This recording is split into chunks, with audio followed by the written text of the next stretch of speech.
Return to Tom Markus and Mike Moran for more on the city's efforts to raise the money needed to fund the Terry Trueblood project. When we were considering this project, we were out trying to secure state funding for it, and one of the conditions of the state funding was to attempt to raise dollars at the local level for this project. Why don't you talk about the fundraising efforts so far? I know you were on one of our local radio stations this morning making a pitch, and the radio station was supportive of that, trying to raise monies for this park.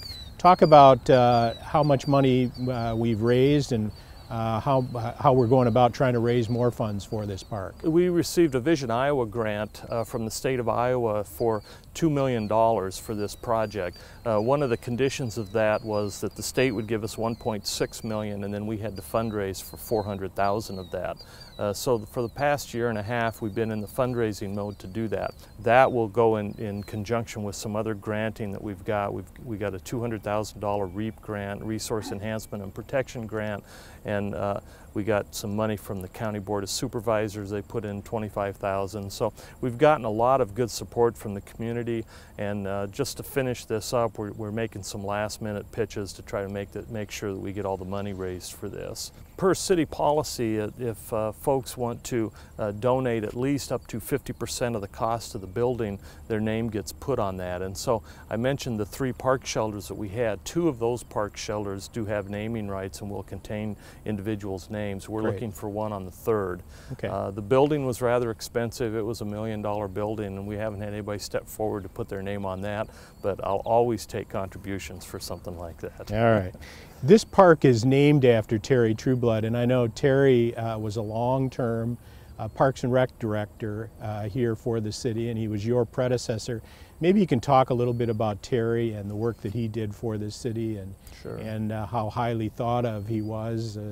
Obviously, that they named a major park facility here in Iowa City after him. Yeah. Terry was the Park and Recreation Director for 22 years. I was privileged enough to serve as his Recreation Superintendent for those 22 years, so I got a chance to work side by side with him. I'd call Terry a project guy. He was always into projects to do, and he's certainly left his thumbprint across Iowa City with many projects he's had. He's been instrumental in doing the Kicker Soccer Complex, relighting of the girls softball complex.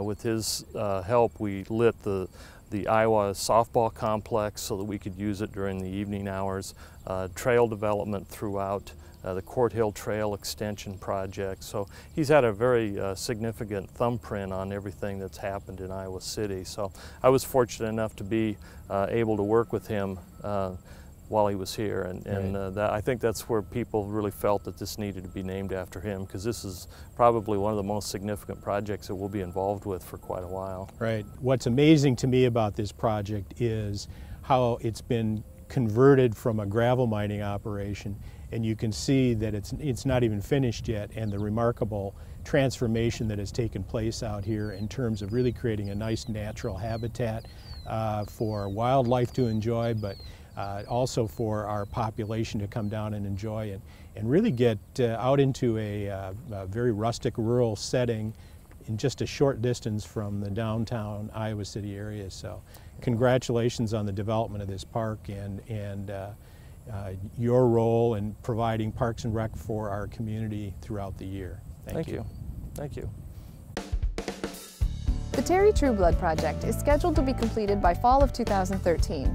For information on how you can give or pledge money to the project, call Mike Moran at 319-356-5100.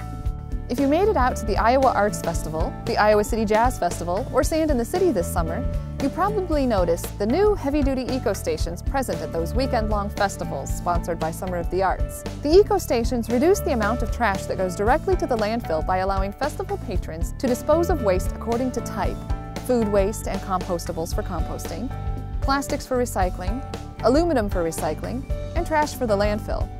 The eco-stations are part of Summer of the Arts Green Initiative, which includes promoting the use of refillable water bottles and requiring all food vendors to use biocompostable and recyclable foodware.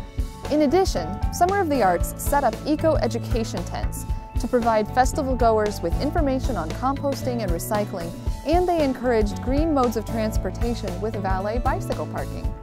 Watch for more developments on their green initiative next summer. For more information, visit summerofthearts.org or iowarecycles.org. You can watch all of these segments again by visiting citychannel4.com/video or by turning to Channel 5 and calling in to Video on Demand. While you're there, check out some of our past shows as well. Also, be sure to like us on Facebook and receive updates about other City Channel 4 programs you may enjoy. Find us there at facebook.com/citychannel4. For the third year in a row, the Iowa City Farmers Market was named #1 market in the state by American Farmland Trust. If you haven't been down to the market lately, take a stroll through Chauncey Swan parking ramp on some Wednesday afternoon or Saturday morning this month. The outdoor market continues through October. For more information, visit www.icgov.org/farmersmarket. Thanks for watching this month's episode of Iowa City in Focus. We'll see you next time.